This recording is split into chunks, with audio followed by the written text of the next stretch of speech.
అందరికీ నమస్కారం. మాది కరీంనగర్ డిస్టిక్ హుజురాబాద్. మా నాన్న వాళ్ళది కరీంనగర్ డిస్టిక్ హుజురాబాద్ మండలం ఇప్పల్ నరసింగాపూర్. మా నాన్నగారి పేరు రామరెడ్డి, గూడూరి పెద్ద రామరెడ్డి. నన్ను మద్దూరు మండల్ లద్నూరు గ్రామం సిద్దిపేట డిస్టిక్ ఇచ్చినారు. తర్వాత నేను పండుగలకు ఊరికి వస్తుంటే రాత్రి 1ంటికి మంచాల చుట్టూ తిరుగుడు, నన్ను చంపుదామని. నన్ను చంపితే మొత్తం ఆస్తి డబ్బులు అన్నీ వాళ్ళకే అవుతామని ఊరికి వస్తే పండుగలకు కూడా అట్లా కూడా బెదిరించారు. మళ్ళీ తర్వాత మా బావ వాళ్ళు సిద్దిపేటలో ఉంటారు, వాళ్ళ ఇంట్లో వాళ్ళ రూమ్లో మేము రూమ్లో అంటే కూడా రాత్రి 1ంటికి తిరుగుడు, మంచాల చుట్టూ తిరుగుడు, చంపుదామని మంచాల చుట్టూ తిరిగిరు. తర్వాత మొన్న ఒకరోజు లద్నూరు గ్రామంలో నేను ఇంటికి వచ్చి ఇంటి ముందు కూర్చుంటే తాళం వేసుకొని తిరుగుతారు 6 నెలల బట్టి. ఒక 3 నెలల మొత్తం ఇంటి ముందే అక్కడనే తిరుగుతూ ఇంటి ముందు కూర్చుంటే వాళ్ళు మొత్తం తాళం వేసుకొని తప్పించుకొని తిరుగుతారు. గెస్ట్ హౌస్లు ఉన్నారు వాళ్ళ వెల్దండల పక్కూరు వెల్దండల గూడెంలో గెస్ట్ హౌస్లో ఉంటున్నారు. నర్ర శ్రీనివాసరెడ్డి అనే అతను ఇంట్లో ఉన్నారు ఇన్ని రోజులు 3 నెలల బట్టి. అంటే నేను ఊరు మొత్తం ఇంటింటికి తిరిగి చెప్పిన, నాకు ఇట్లా మోసం చేసిరు, ₹1 కోటి డబ్బులు ఎత్తుకొచ్చుకొని అతని దగ్గరనే పెట్టుకున్నాడు.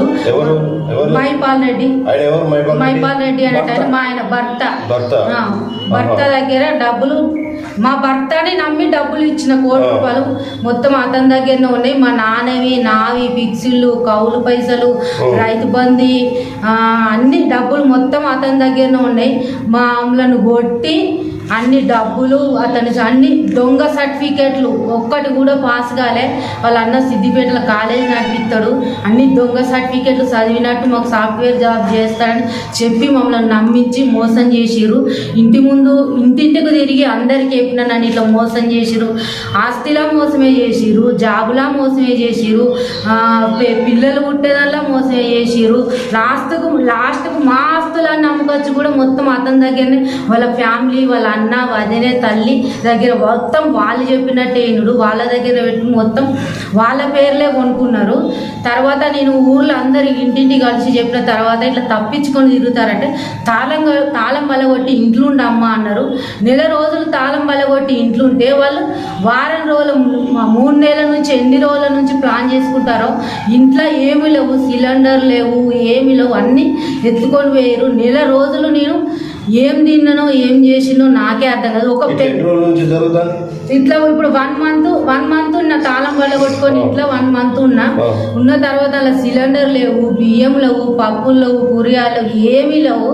అయినా నేను 1 నెల రోజులు ఇంట్లోకి వెళ్ళి బయటికి వెళ్ళకుండా డోర్ తీయకుండా ఇంట్లోనే ఉన్నా. బయటకు వస్తే తలుపు కొట్టుడు, వచ్చి సంపుతాను బెదిరించుడు, అందరు ఆ ఊరు పెద్ద మనుషులు కూడా బెదిరించిర్రు, నన్ను సంపుతాను వాళ్ళు కూడా బెదిరించిర్రు, నువ్వు ఇంట్లోకి వెళ్ళి పోవాలని అన్నారు. అన్న తర్వాత 1 నెల రోజులు ఉన్న తర్వాత నేను బోరు నీళ్ళు ఫిల్టర్ కాక బోరు నీళ్ళు తాగిన. ఒక్క పెద్ద మనిషి కూడా ఇంటికి వచ్చి ఏమో అమ్మ మరి ఇంట్లో ఏమున్నాయి ఏమి లేవు ఎవ్వరు అడగలే. పెద్ద మనిషి కూడా మైపాల్ రెడ్డి అంటే ఆయన భర్తకు మరి అతనికి కూడా మరి తాళం బలగొట్టి ఇంట్లో ఉన్నది మరి ఏమున్నాయో ఏం లేవో, మరి గ్యాస్ లేదు ఏం లేదు, మరి ఆమె ఎట్లున్నదో ఏముందో, మరి ఆమెకి ఏమన్నా అయితే రేపు ప్రాబ్లం ఎవరు అని ఒక్కరు కూడా అన్నోళ్ళు లేరు. మళ్ళీ మొన్న ఏం చేశారు, ఇంట్లోకి వెళ్ళి బయటికి వెళ్ళగొట్టిరు ఊరు పెద్ద మనుషులంతా కలిసి వెళ్ళగొట్టి మళ్ళీ ఇంకా నన్నే ఉల్టా ఆయన మీ ఇంట్లోకి రాణిస్తలేవు అన్నారు. నాకు ఏం న్యాయం చేయలే, నా ఇట్లా పైసలన్నీ ఎత్తుకుపోయిండు, నన్నే మోసం చేసిండు, పిల్లలలో మోసం చేసిండు, నా డబ్బులన్నీ దగ్గర పెట్టుకున్నాడు, మా నాన్న డబ్బులు తీసుకున్నాడు, అన్నిట్లలో మోసం చేసిండు, ఆస్తిలో మోసం. వాళ్ళ ఆస్తి కూడా ఇది ఉంది అది ఉందని చెప్పిర్రు. ప్లాట్ ఉందన్నారు, ప్లాట్ కూడా వాళ్ళ సిద్దిపేట వాళ్ళ అన్న గోపాల్ రెడ్డి అనేట ఆయనకు పేరు చేయించుకున్నారు. 500 గజాల ప్లాట్ ఉందని చెప్పారు పెళ్లికి ముందు. ఆ ప్లాట్ కూడా వాళ్ళ అన్న పేరు చేయించుకున్నారు. 8 ఎకరాల మాడి తోట ఉన్నది అన్నారు, ఉన్నది కానీ అది ముసలి తోట. మళ్ళీ తోట పెడితే కూడా అది కూడా మా నాన్న ఇచ్చిండు డబ్బులు. వాళ్ళు అన్నిట్లలో మోసమే చేసిరు. అంటే మీకు పిల్లలు కాకుండా మోసం చేసిరంటే ఏమిటి అది? కణాలు లేవు అని ఎవరికి కణాల్లో అతనికి పెళ్లి కంటే 10 సంవత్సరాల ముందే సర్జరీ అయింది. మరి మీకు మీకు మ్యారేజ్ అయ్యేటప్పుడు ఆయన తెలియదు, మాకు తెలియదు. 14 సంవత్సరాలు మాకు తెలియకుండానే మెయింటైన్ చేసిరు. ఇప్పుడు ప్రజలలో బయట తెలిసినాక ప్రజలన్నా వాళ్ళు వీళ్ళన్నా ఎవరన్నా ఆదుకోపోయారు అంటారు, కానీ వాళ్ళ నోట్లకి వెళ్ళి ఇప్పటి వరకు అది కూడా వెళ్ళలే. మన పెళ్ళి అయినాక 2 సంవత్సరాల కన్నా మరి మేము పిల్లలు పుట్టరని తెలిసి కూడా పెళ్లి చేసినాం, మోసం చేసినాం. మరి అంటే నేను ఉంటునో పోదునో ఆ విషయం కూడా తెలియకుండా మెయింటైన్ చేసిరు. 5 సంవత్సరాల దాకా ఏది తెలియలే. 5-6 సంవత్సరాల దాకా తర్వాత మా నాన్న డబ్బులు ఇచ్చి హాస్పిటల్లో చూసుకోపోయారు. అప్పటికి కూడా ఇంకా బయట తెలియకుండా మెయింటైన్ చేసిరు. తిరగని హాస్పిటల్ లేదు, వాడని మందు లేదు. అట్లా వాడి కూడా నా ఎంతంత ఖరాబ్ చేసిరు, అన్నిట్లలో నాశనం చేసిరు, నా జీవితం నాశనం చేసిరు, మోసం చేసిరు. మొత్తం నా ఎంతంత ఖరాబ్ చేసిరు. మంత్రాలు, మందులు, మాకులు, విషాలు అన్ని పెట్టిరు. నా మీద ఈ ప్రయోగం చేయలే అన్నది లేదు. ప్రతి ఒక్కటి చేసిరు. నన్ను ఎన్ని చేయాలో అన్ని చేసిరు. చెప్పుకుంటే ఇజ్జత పోతుంది, చెప్పుకోకపోతే ప్రాణం పోతుంది. చేసేదంతా చేసిరు. మేమేం చేసినాం అంటారు. పోయిన జీవితం వస్తుందా? అంటే మీరు 1 కోటి రూపాయలు ఎవరికి ఇచ్చారు? మా ఆయనకు మైపాల్ రెడ్డి. ఎందుకు ఇచ్చారు, ఎట్లా ఇచ్చారు? ఇల్లు అయితే 1 కోటి రూపాయలు ఇచ్చినాం. హైదరాబాద్ ఇల్లు కొనుక్కుందాము, ప్లాట్లు కొనుక్కుందామని ఇచ్చినాం. ప్లాట్లు ఇల్లు కొనుక్కుందామంటే కట్టిన ఇల్లు మంచిగా ఉండే అన్నాడు. ప్లాట్లు కొంటామంటే కబ్జాలు చేస్తారు అన్నారు. మరి డబ్బులు అంటే నేను నెలకు 10 లక్షలు సంపాదిస్తాను, నేను ఏమైనా ఎంజాయ్ చేస్తానా అని అన్నాడు. మొత్తం అతని దగ్గరనే పెట్టుకున్నాడు. మా దగ్గర ఒక్క పైసా లేకుండా చేస్తే. అంటే 1 కోటి రూపాయలు ఎక్కడి నుంచి వచ్చాయి మీకు మీ నాన్నగారు? హుజరాబాద్ లో మా నాన్న ల్యాండ్ ఎకరం 20 గుంటలు నాకు పెళ్లికి ముందే 2 ఎకరాలు 20 గుంటలు గిఫ్ట్ చేసిండు. పెళ్లికి ముందే 1 ఎకరం అమ్మిండు. పెళ్ళైనాక 2 సంవత్సరాలకు ఎకరం 20 గుంటలు అమ్మినాం. అవి వాటికి వచ్చిన డబ్బులు 1 కోటి రూపాయలు. కట్నం కింద ఇచ్చారా? కట్నం కింద ఏం కాదు, పెళ్లి కాకముందే నాకు గిఫ్ట్ చేసిండు అంతే. అతనికి ఇస్తా అన్న భూమి కూడా కాదు అది. మా నాన్న వద్దు అమ్మద్దు, ఇప్పుడు అమ్ములేదేం లేదంటే నీకు 2 బిడ్డలు ఉన్నారు, కొడుకున్నాడు, అత్తాడు, అమ్ముకొని నీ బిడ్డ పేరు ఆడ ప్లాట్లు కొంటాం, ఇల్లు కొంటాం అని నమ్మించి మొత్తం అమ్ముకొచ్చుకొని దగ్గర పెట్టుకున్నారు. ఫ్యామిలీ వచ్చిరు భూమి అమ్మినప్పుడు. ఎన్ని సంవత్సరాలు మీ మ్యారేజ్ అయ్యి? మా మ్యారేజ్ అయ్యి 14 సంవత్సరాలు అవుతుంది. 14 సంవత్సరాలు 2010లో అయింది. 14 సంవత్సరాలు మీకు పిల్లలు కలగలేదా? పిల్లలు కలగలే.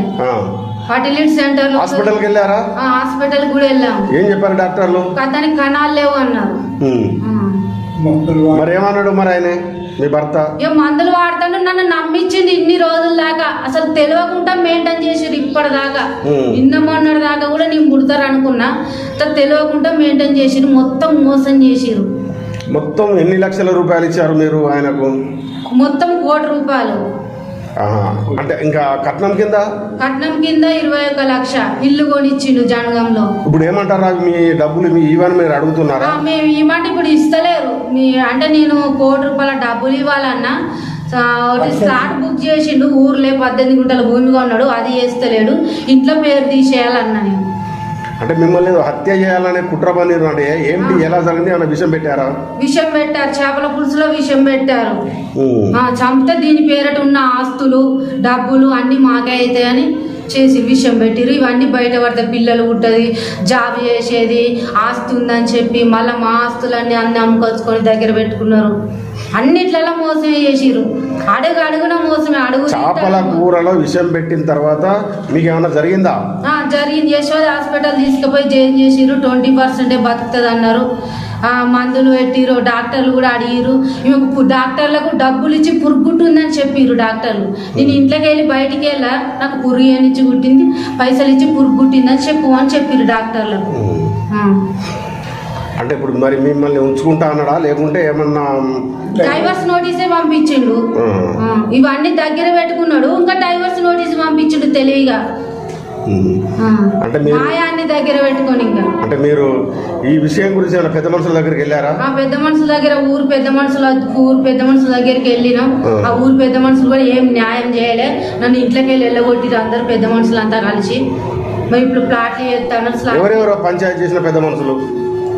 దాసరి పద్మారెడ్డి, పుట్ట వెంకటరెడ్డి, ఎంపీటీసీ సమ్మయ్య, బాలరాజు, ఇంకా మిగతా వాళ్ళు ఉన్నారు. వాళ్ళ పేర్లు నాకు తెలియదు. చాలా మంది ఉన్నారు. మరి ఇప్పుడు మీకు ఎలాంటి న్యాయం జరగాలి? మీకు న్యాయం జరగకపోతే ఏం చేయాలనుకుంటున్నారు?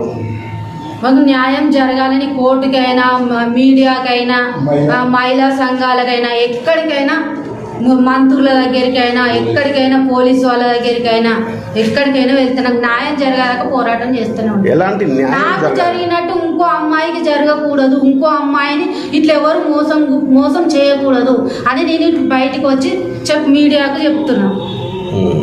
ఇంకోరెవరు ఇట్లా చేయకుండా మోసం, నాకు జరిగిన అన్యాయం ఇంకోళ్ళకి జరగదు, ఇంకో ఆడపిల్ల మోసపోవద్దు. మొన్న పంచాయతీలో ఏం జరిగింది?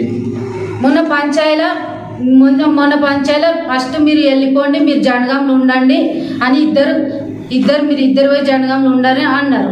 తర్వాత ఏం చేసారు, 18వ డేటు నీకు స్లాట్ బుక్ చేసి అది చేస్తారు, ఇంట్లో పేరు తీసేస్తారు అని చెప్పిర్రు. మరి ఇంకా స్లాట్ బుక్ చేయలే, ఏం చేయలేదు.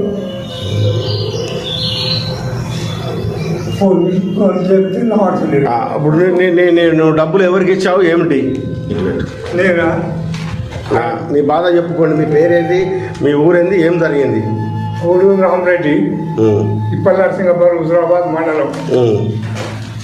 మా అల్లుడు అన్న సిద్దిపేట ఉంటాడు, లెక్చరర్ గోపాల్ రెడ్డి. అయితే ఇంకా కాలేజీ కడతానా, డబ్బులు నువ్వు బ్యాంకులు వేసుకుంటే ఏమి ఇచ్చి రావు, నేను ఇచ్చిస్తా, నాకు ఇయ్యి అని అంటే సరే అని ఆయన 50 లక్షలు అయితే ఇచ్చిన. మరి నాకు ఏం రాసిస్తావు, ఏమి ఇస్తావు అంటే ఇక నీ 7 చెక్కులు ఇస్తా అన్నాడు.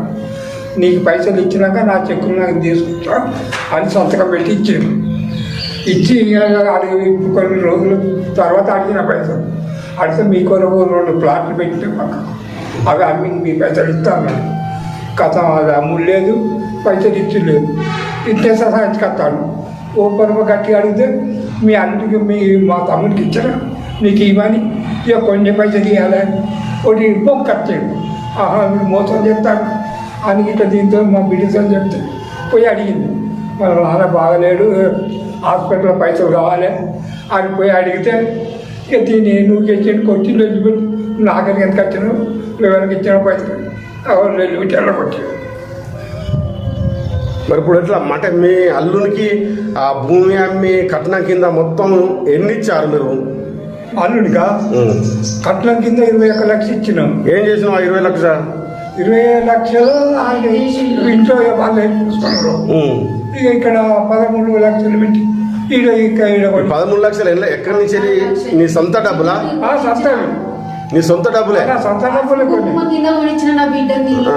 బిడ్డకు కొనిస్తే పేరు దీని ఒక పేరు ఎంత పెట్టినా పెడితే మళ్ళీ ఆయన ఏం చేసి ఆయన పేరు పెట్టుకొని ఏమైనా ఉంటే అవుతుంది అని నమ్మించి అయితే పేరు పెట్టుకున్నాడు. అంటే నీ సొంత డబ్బులు మీ పసుపు కుంకుమల కింద మీ బిడ్డకి చేయించినావు, దాన్ని కూడా తెలివిగా ఆయన జాయింట్ రిజిస్ట్రేషన్ పెట్టుకున్నాడు. ఇప్పుడు 50 లక్షల విషయం ఏంటి? ఆయన ఏం చేస్తాడు, ఎక్కడ ఉద్యోగం చేస్తాడు? ఆ 50 లక్షల విషయం ఏంటి? ఆయన సిద్దిపేటలో ఉంటాడు, గవర్నమెంట్ లెక్చరర్, టీచర్, గురుకులాల్లో. ఆయన భార్య చూస్తే టీచరే గవర్నమెంట్. ఇక ఆయన డూప్లెక్స్ ఇల్లు కట్టుకున్నాడు, అక్కడ ఉంటాడు, అతను కట్టలేడు. మా పైసలు అడిగితే చెప్తలేడు. ఇప్పుడు పెద్ద మనుషులు ఏమంటారు? మొన్న పంచాయతీ జరిగిందట కదా, పెద్ద మనుషులు ఏమంటారు, ఇప్పుడు బుక్ 18 గుంటలు అది చేసిండు కదా, అది చేపిస్తాం. ఇది ఇంకోటి ఇల్లు పేరు తీసేపిస్తాం.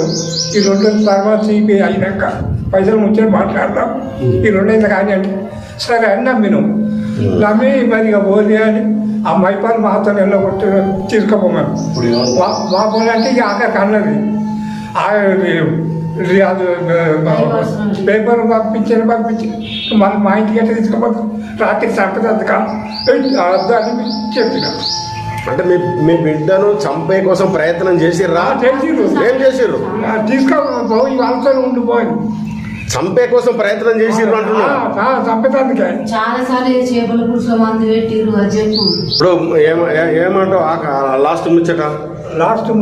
మీకు ఎలాంటి న్యాయం జరగాలి? మాకు న్యాయం జరగాలి, మా పైసలు మాకు కావాలి, మా బిడ్డకు న్యాయం జరగాలి. ఓకే.